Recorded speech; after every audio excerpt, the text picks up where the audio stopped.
Hello students, मैं Deshmukh Singh, assistant professor chemistry, government college Dholpur, BSc part second. Inorganic chemistry की last video में हम बात कर रहे थे उपसंयोजक यौगिकों में समावयवता की, जिसमें हमने संरचनात्मक समावयवता के 3 प्रकारों की बात कर ली थी।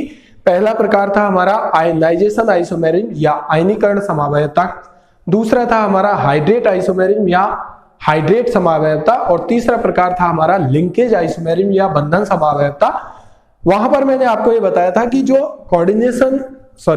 जो हमारी आयनाइजेशन और हाइड्रेट आइसोमेरिज्म है वो दोनों एक दूसरे के लगभग इक्विवेलेंट ही हैं। बस अंतर इतना है कि आयनाइजेशन और हाइड्रेट आइसोमेरिज्म में कोऑर्डिनेशन स्पेयर और आयनिक स्पेयर के बीच में किसी स्पीसीज का इंटरचेंज होता है। यदि वो स्पीसीज कोई स्पेसिफिक नहीं है तो हमारा वो होता है आयनाइजेशन आइसोमेरिज्म, और यदि वो स्पीसीज जिसका इंटरचेंज कोऑर्डिनेशन स्पेयर और आयनिक स्पेयर के बीच में हो रहा है, समन्वय मंडल और आयनिक मंडल के बीच में हो रहा है, वो स्पेसिफिक है, विशिष्ट है, कौन सी है, H2O है, तो हम उसे क्या बोलते हैं, उस आइसोमेरिज्म को हमने बोला था हाइड्रेट आइसोमेरिज्म। तीसरी हमने बात की थी लिंकेज आइसोमेरिज्म या बंधन समावयवता की, जो ऐसे उपसंयोजक यौगिकों में देखने को मिली थी जिनमें उभयदंतुक लिगेंड धातु परमाणु के साथ जुड़े हुए थे, जिनमें दाता जो परमाणु हैं वो एक से अधिक होते हैं, परंतु एक समय में एक ही दाता परमाणु धातु परमाणु के साथ बंध बना रहा था। ये बात हो गई 3 प्रकारों की जो कि संरचनात्मक समावयवता में हमने देखे थे। अब हमें इस वीडियो में डिस्कस करने हैं संरचनात्मक समावयवता के बचे हुए 4 प्रकार। उनमें से 2 प्रकार मैंने यहां लिख रखे हैं। पहला प्रकार है कोऑर्डिनेशन आइसोमेरिज्म, जो 3 वहां हो गए, तो ये वास्तविक रूप से चौथा प्रकार है, और ये 5वां प्रकार है लिगेंड आइसोमेरिज्म। तो देखिए, कोऑर्डिनेशन आइसोमेरिज्म को हम बोलते हैं समन्वयी समावयवता, जिसे हम दूसरा नाम भी देते हैं उपसहसंयोजन समावयवता। 2 नाम है इसके, समन्वयी समावयवता, या हम इसको बोलते हैं संयोजन समावयवता। यह समावयवता, ये आइसोमेरिज्म जो है वो ऐसे संकुल यौगिक या कोऑर्डिनेशन कंपाउंड्स में पाई जाती है जिनमें दो हमारे क्या होते हैं, कॉम्प्लेक्स होते हैं। दैट मीन्स ये हुआ जिसमें धनायन और ऋणायन वाला जो पार्ट जहां पर हम देख रहे थे दोनों ही कैसे हो, संकुल हो। इसका मतलब मान लीजिए मैंने कोई एग्जांपल लिखा, ये PtCl4 और मैंने लिख दिया Pt या PdNH3 का होल 4, ठीक है, ये 2 है। तो दोनों कॉम्प्लेक्स की फॉर्म में आपको लिखे हुए हैं। अब इसी का दूसरा रूप यदि मैं बनाऊं तो Pt के साथ मैंने जोड़ दिए NH3 का होल 4 और Pd के साथ मैंने जोड़ दिया Cl4।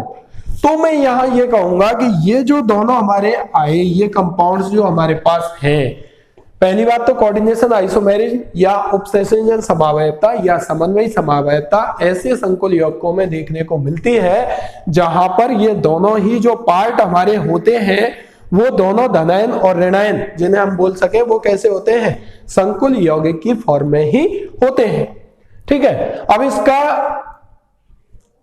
जो हम यहां से देखेंगे कि क्या ये कोऑर्डिनेशन आइसोमेरिज्म को शो कर रहे हैं, तो वहां पर आप देखेंगे कि ये दोनों हमारे कोऑर्डिनेशन स्पेयर है, और यहां पर इस कोऑर्डिनेशन स्पेयर में ही लिगेंड्स का इंटरचेंज हो रहा है। कैसे, पहले प्लेटिनम के साथ 4 क्लोरीन जुड़े थे, दूसरे इसी के, मतलब इसका मॉलिक्यूलर फॉर्मूला इन दोनों कंपाउंड्स का अगर हम चेक करें सेम है, मॉलिक्यूलर वेट सेम है, लेकिन स्ट्रक्चरल फॉर्मूला अलग हो गया। क्यों? क्योंकि पहले प्लेटिनम के साथ 4 क्लोरीन जुड़े थे, जबकि दूसरे यौगिक में प्लेटिनम के साथ कौन जुड़ा हुआ है, NH3 जुड़ा हुआ है। इधर की यदि हम बात करें, पैलेडियम के साथ NH3 थे, तो यहाँ पैलेडियम के साथ कौन जुड़ गए, क्लोरीन जुड़ गए। इसका अर्थ यह हुआ कि यहां पर भी कोऑर्डिनेशन स्पेयर में ही मेटल के साथ जुड़े हुए लिगेंडों का भी इंटरचेंज सीधा सीधा होता है। इस वजह से ये हमारी कहलाती है कोऑर्डिनेशन आइसोमेरिज्म।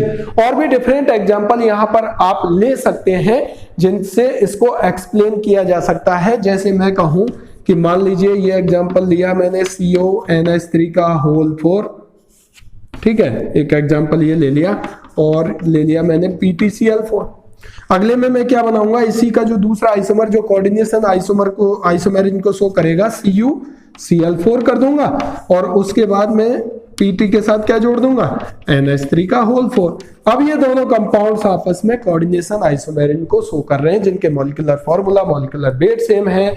एनाइन और रेनाइन जो हैं वो दोनों ही कैसे हैं, कॉम्प्लेक्स हैं।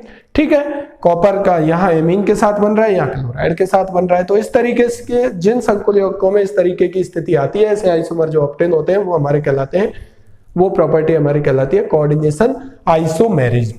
अब हम बात करें नेक्स्ट टाइप की, जिसका नाम है लिगेंड आइसोमेरिज्म। तो लिगेंड जो आइसोमेरिज्म होती है वास्तव में वो लिगेंड आइसोमेरिज्म, लिगेंड कहां पर जुड़े होते हैं, मेटल से जुड़े होते हैं, कोऑर्डिनेशन स्पेयर में जुड़े होते हैं। तो लिगेंड में ही कोई इस तरीके का चेंज हो जाए जिससे कि हमें एक नया आइसोमर या नया स्ट्रक्चरल फॉर्मूला वाला कंपाउंड्स ऑब्टेन हो जाए, तो हम उसी आइसोमेरिज्म को बोलते हैं लिगेंड आइसोमेरिज्म। फॉर एग्जांपल मैं कहता हूं कि मान लीजिए कोई लिगेंड इस तरीके का है जिसमें अलग अलग स्थितियों को हम शो कर सकते हैं, जैसे COH2O का होल 5, ठीक है, और यहां पर जुड़ा हुआ है C6H4, या मान लीजिए आपने C6H4 दे दिया और यहां पर Cl दे दिया। वो किस पर जुड़ा हुआ है, 2 वाली स्थिति पर जुड़ा हुआ है। किस पर जुड़ा हुआ है, 2 वाली स्थिति पर जुड़ा हुआ है। इसका अर्थ क्या हुआ, 2 क्लोरो। भाई यही तो हो गया इसका अर्थ कि मान लीजिए यहां पर कुछ जुड़ा हुआ है, यहां पर ये CO है, H2O जुड़ा हुआ है, और यहां पर 2 पर क्या जुड़ गया, Cl जुड़ गया। अब मान लीजिए इसी का दूसरा आइसोमर बन जाए H2O का होल 5 C6H5Cl, और ये कहां जुड़ जाए, 3 पर जुड़ जाए। मान लो किस पर जुड़ जाए, तीसरी वाली स्थिति पर। इसका मतलब इस समय ये कहां पर जुड़ गया, यहां तो ये तो CO के साथ जुड़ा हुआ है, ये जो पार्ट है वो किसके साथ जुड़ा हुआ है, CO के साथ, और यहां पर ये 2 की जगह कहां जुड़ गया, तीसरे पर। मान लीजिए इसका H2O का होल 5 C6H5Cl, और ये कौन सी स्थिति पर जुड़ गया, चौथी वाली स्थिति पर जुड़ गया। मान इसका अर्थ यह हुआ कि ये लिगेंड कैसा होगा, इस तरीके का होगा। यहां पर Cl जुड़ गया और ये किससे जुड़ रहा है, कोबाल्ट से, और उस कोबाल्ट के साथ कौन जुड़े हुए हैं, एक्वा मॉलिक्यूल्स में 5 जुड़े हुए हैं। तो लिगेंड में इस क्लोरीन की जो स्थिति है वो बदल रही है, और इस क्लोरीन मतलब लिगेंड में ही चेंज हो रहा है, पोजीशन बदल रही है। पहले 2 पर था, फिर 3 पर चला गया, फिर 4 पर चला गया। तो उस वजह से हमको जो आइसोमेरिज्म ऑब्टेन होती है वो हमारी क्या कहलाती है, लिगेंड आइसोमेरिज्म कहलाती है। मान लीजिए आपने ले लिया कोई भी एथिलीन डाइएमीन की जगह प्रोपेन ट्राइएमीन, इस तरीके का कोई कंपाउंड ले लिया और वहां पर उसका कोई आइसोमर ले लिया, दूसरा पोजीशन आइसोमर ले लिया और उसको वहां पर जोड़ दिया। जोड़ने पर चूंकि molecular formula, molecular weight same है, तो हम यहां पर मुख्यतः जो कंसेप्ट है वो ये है कि लिगेंड में ही कोई इस तरीके की पोजीशन हो जिस पोजीशन पर सब्स्टिट्यूटेंट के जुड़ने से अगर कोई अलग तरीके का ये स्ट्रक्चरल आइसोमर हमको ऑब्टेन हो जाए, स्ट्रक्चरल फॉर्मूला हमको ऑब्टेन हो जाए, तो वो हमारी आइसोमेरिज्म कहलाती है लिगेंड आइसोमेरिज्म। अब हम बात कर रहे हैं नेक्स्ट 2 टाइप की, जो है हमारा कोऑर्डिनेशन पोजीशन आइसोमेरिज्म, और अगला और लास्ट पार्ट है हमारा स्ट्रक्चरल आइसोमेरिज्म का। अगला जो टाइप है वो है हमारा पॉलीमराइजेशन आइसोमेरिज्म। तो हम पहले बात करते हैं उपसहसंयोजक स्थिति समावयवता की। देखिए, कोऑर्डिनेशन पोजीशन आइसोमेरिज्म ऐसे संकुल यौगिकों में पाई जाती है जो बहुकेंद्रित संकुल होते हैं, पॉलीसेंटर्ड होते हैं, जहां पर मेटल कम से कम 2 मेटल एटम होते हैं और वो मेटल ब्रिज लिगेंड के द्वारा एक दूसरे से जुड़े हुए होते हैं, डायरेक्टली कनेक्ट नहीं होते, ब्रिज लिगेंड्स के द्वारा वो जुड़े हुए होते हैं। पहली कंडीशन जहां पर कोऑर्डिनेशन पोजीशन आइसोमेरिज्म पाई जाएगी, ऐसे संकुल यौगिक जो कि पॉलीसेंटर्ड होंगे, बहुकेंद्रित जो संकुल यौगिक होंगे या उपसहसंयोजक यौगिक होंगे, उनमें होगी जहां पर मेटल एटम 2 या 2 से अधिक होंगे और वो डायरेक्टली अटैच ना होकर के किसके साथ जुड़े हुए होंगे, वो ब्रिज लिगेंडों के द्वारा आपस में जुड़े हुए होंगे। दूसरी बात आती है कि पोजीशन से मतलब क्या है कि यहां पर स्थिति भी चेंज हो जाती है, दोनों मेटल एटम्स के पास जो भी लिगेंड्स हैं उनकी भी स्थिति चेंज हो जाती है। इस वजह से हम इसको कोऑर्डिनेशन पोजीशन आइसोमेरिज्म बोलते हैं। कोऑर्डिनेशन आइसोमेरिज्म में क्या हो रहा था, वहां पर आपने ये देखा था कि वहां पर आपके दो अलग अलग यहां पर इस तरीके की स्थिति थी, वहां पर इन दोनों के बीच में दोनों ही एनायन और कैटायन आपके कॉम्प्लेक्स थे, संकुल थे, वहां पर लिगेंड्स का इंटरचेंज जो हो रहा था वो इस कोऑर्डिनेशन स्पेयर में ही हो रहा था। यहां पर जो पोजीशन है वो बदल जाती है लिगेंड्स की, लेकिन खास बात यह है कि ये कोऑर्डिनेशन पोजीशन आइसोमेरिज्म ऐसे संकुल यौगिकों में देखने को मिलेगी जो कि पॉलीसेंटर्ड होंगे, बहु केंद्रित होंगे। जैसे कि मैंने आपके सामने यहां पर एग्जांपल लिखा है, दो कोबाल्ट हैं जो OH और OH दो हाइड्रोक्सी ग्रुप हैं जो कि ब्रिज के द्वारा इनसे जुड़े हुए हैं। इधर NH3 का whole twice Cl2, Cl2 NH3 का होल ट्वाइस, इस कोबाल्ट के साथ दो NH3 और दो क्लोरीन है, इस कोबाल्ट के साथ दो क्लोरीन और दो NH3 है, और ये दोनों कोबाल्ट हाइड्रोक्सी ग्रुप के द्वारा ब्रिज लिगेंड के रूप में यहां पर जुड़े हुए हैं। इसी का दूसरा आइसोमर क्या हो जाए कि यहां के दो NH3 यहां पर चले जाए या यहां से दो NH3 यहां पर आ जाए, इस तरीके से ट्रांसफर हो जाए और यहाँ के Cl यहाँ पर चले जाए। तो देखिए ये NH3 इधर आ जाएंगे तो इसके पास कितने हो जाएंगे, CONH3 का होल 4 आपको यहाँ पर दिखाई दे रहा होगा, इसके Cl इसके पास चले जाएंगे, पोजीशन बदल गई। इस CO के साथ जो NH3 जुड़े हुए या Cl जुड़े हुए थे वो Cl अब इस CO के साथ जुड़े हुए आपको इस आइसोमर में दिखाई दे रहे हैं। जो इस CO के साथ NH3 जुड़े हुए थे वो यहां पर आ गए, पोजीशन बदल चुकी है, इसलिए हमने इसको बोला है कोऑर्डिनेशन पोजीशन आइसोमेरिज्म। चूंकि ये कोऑर्डिनेशन स्फीयर के ही अंदर हो रही है और स्थिति चेंज हो रही है, इसलिए हमने इसको कहा है कोऑर्डिनेशन पोजीशन आइसोमेरिज्म। मान लीजिए यहां पर कोई लिगेंड अलग हो, OH की जगह मान लो NH2 हो, परऑक्सी लिगेंड आ जाए O2 हो, उससे कोई फर्क नहीं पड़ता, यहां भी क्या हो जाए O2 आ जाए, ठीक है, और यहां क्या हो जाए NH2 आ जाए, उससे क्या फर्क पड़ता है, क्योंकि एक्चुअलिटी में यहां पर जो पोजीशन चेंज हो रही है वो इन लिगेंड्स की हो रही है, ना कि ब्रिजिंग लिगेंड्स की। तो इस वजह से यहां पर जो आइसोमेरिज्म जनरेट हो रही है वो होगी हमारी कोऑर्डिनेशन पोजीशन आइसोमेरिज्म, ठीक है। लास्ट टाइप की हम बात कर रहे हैं जो स्ट्रक्चरल आइसोमेरिज्म का है, वो है पॉलीमराइजेशन आइसोमेरिज्म। तो पॉलीमराइजेशन जो आइसोमेरिज्म है वास्तव में ये स्ट्रक्चरल आइसोमेरिज्म का पार्ट नहीं माना जाता है। उसका कारण क्या है, उसका कारण यह है कि आइसोमेरिज्म में हमने जब स्ट्रक्चरल आइसोमेरिज्म में शुरुआत में हमने ये देखा था कि इनका मॉलिक्यूलर फॉर्मूला सेम होना चाहिए, मॉलिक्यूलर वेट सेम होना चाहिए, स्ट्रक्चरल फॉर्मूला डिफरेंट होना चाहिए, वही हमारे स्ट्रक्चरल आइसोमर कहलाते हैं। जब हम ऐसे पॉलीमराइजेशन या बहुलीकरण समावयवता की बात करें तो यहां पर मॉलिक्यूलर फॉर्मूला सेम नहीं होता, मॉलिक्यूलर फॉर्मूला सेम नहीं होगा, इसका मतलब मॉलिक्यूलर वेट भी सेम नहीं होगा। तो यहां पर हम बात करते हैं एम्पेरिकल फॉर्मूला की, एम्पेरिकल फॉर्मूला मूलानुपाती सूत्र वो सेम होता है, उस आधार पर हम इसे बोलते हैं पॉलीमराइजेशन आइसोमेरिज्म। जब आपने पढ़ा होगा कि किसी का एम्पेरिकल फॉर्मूला में जो हमारा n फैक्टर होता है उस n फैक्टर का मल्टीप्लाई करते हैं तब हम उसका मॉलिक्यूलर फॉर्मूला निकालते हैं। तो यहाँ पर एम्पेरिकल फॉर्मूला सेम होने की वजह से हमने काम में क्या लिया है, पॉलीमराइजेशन आइसोमेरिज्म। फॉर एग्जांपल मैंने जैसे यहाँ पर एक एग्जांपल लिखा है, प्लेटिनम का एमीन के साथ कोई कॉम्प्लेक्स है, ये PtCl4 है, एक तो है कंपाउंड ये और दूसरा है ये।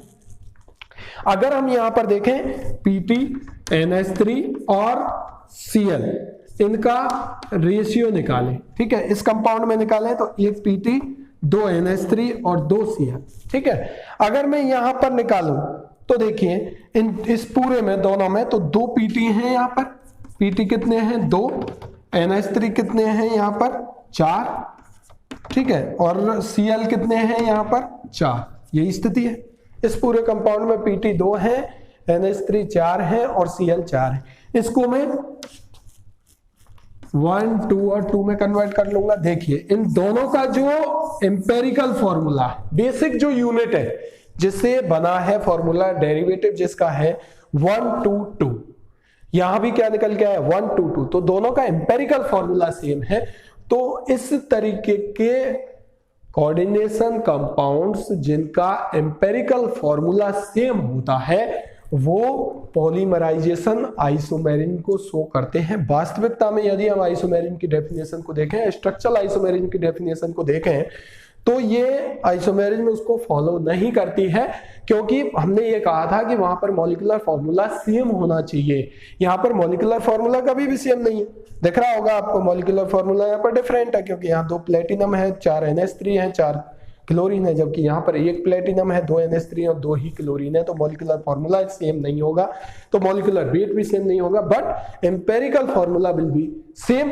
तो in that condition that isomer is called polymerise isomer and that phenomena is called polymerisation isomerism. और भी डिफरेंट एग्जांपल इसके हो सकते हैं, वहां से आप उसका एम्पेरिकल फॉर्मूला जिनके बीच में आप रिलेशनशिप चेक करना चाह रहे हैं वो आप डेराइव कर सकते हैं और डिफरेंट एग्जांपल को ऐसे सॉल्व कर सकते हैं। तो ये बात हुई हमारी स्ट्रक्चरल आइसोमेरिज्म की, जहां पर मैंने आपको ये बताया 7 तरीके की स्ट्रक्चरल आइसोमेरिज्म आपने देखी कोऑर्डिनेशन कंपाउंड में, आयनाइजेशन और हाइड्रेट आइसोमेरिज्म, जो दोनों एक दूसरे के लगभग इक्विवेलेंट है। बस अंतर था कि हाइड्रेट आइसोमेरिज्म में आपका जो कोऑर्डिनेशन स्पेयर और आयनिक स्पेयर के बीच में एक्वा मॉलिक्यूल का इंटरचेंज होना चाहिए। लिंकेज आइसोमेरिज्म में मैंने आपसे बताया था कि वो एम्बिडेंटेड लिगेंड वाले कॉम्प्लेक्स कंपाउंड में मिलेगी। कोऑर्डिनेशन आइसोमेरिज्म या समन्वय जो समानता थी वो इस संकुल यौगिकों में मिलेगी, जहां पर 2 समन्वय मंडल युक्त आपको एनायन और कैटायन दिए हुए होंगे, वहां पर लिगेंड्स का इंटरचेंज हो जाएगा। लिगेंड आइसोमेरिज्म जो होगी वो लिगेंड में कोई स्थिति बदल जाए किसी सब्स्टिट्यूटेंट की, तो उस वजह से वहां पर जो आइसोमेरिज्म क्रिएट होगी उसे हम बोलेंगे लिगेंड आइसोमेरिज्म। फिर हमने बात की थी कोऑर्डिनेशन पोजीशन आइसोमेरिज्म की, जहां पर पॉलीसेंटर्ड कॉम्प्लेक्सेज में वो होगी 2 मेटल एटम होंगे, 2 से अधिक भी हो सकते हैं, जो कि ब्रिज लिगेंड के द्वारा जुड़े हुए होंगे। वहां पर कोऑर्डिनेशन स्पेयर में ही एक मेटल एटम से दूसरे मेटल एटम के बीच में लिगेंड्स का इंटरचेंज होता है, पोजीशन बदलती है, इसलिए हमने कहा था कोऑर्डिनेशन पोजीशन आइसोमेरिज्म। और लास्ट था हमारा पॉलीमराइजेशन आइसोमेरिज्म, जो कि वास्तव में एक आइसोमेरिज्म का पार्ट नहीं है स्ट्रक्चरल का, बट एम्पेरिकल फॉर्मूला वहां सेम है, इसलिए हमने इसको आइसोमेरिज्म की फॉर्म में रखा है। नेक्स्ट वीडियो में हम बात करेंगे स्टीरियो आइसोमेरिज्म की, जो कि 2 तरीके की होती है। एक होती है हमारी ज्योमेट्रिकल आइसोमेरिज्म, एक होती है हमारी ऑप्टिकल आइसोमेरिज्म। ज्योमेट्रिकल आइसोमेरिज्म कैसे शो करता है कोई कंपाउंड, उसके लिए क्या नेसेसरी कंडीशन है, और ऑप्टिकल आइसोमेरिज्म वो शो करेगा या नहीं करेगा, उसके लिए क्या होना चाहिए और क्या नहीं होना चाहिए।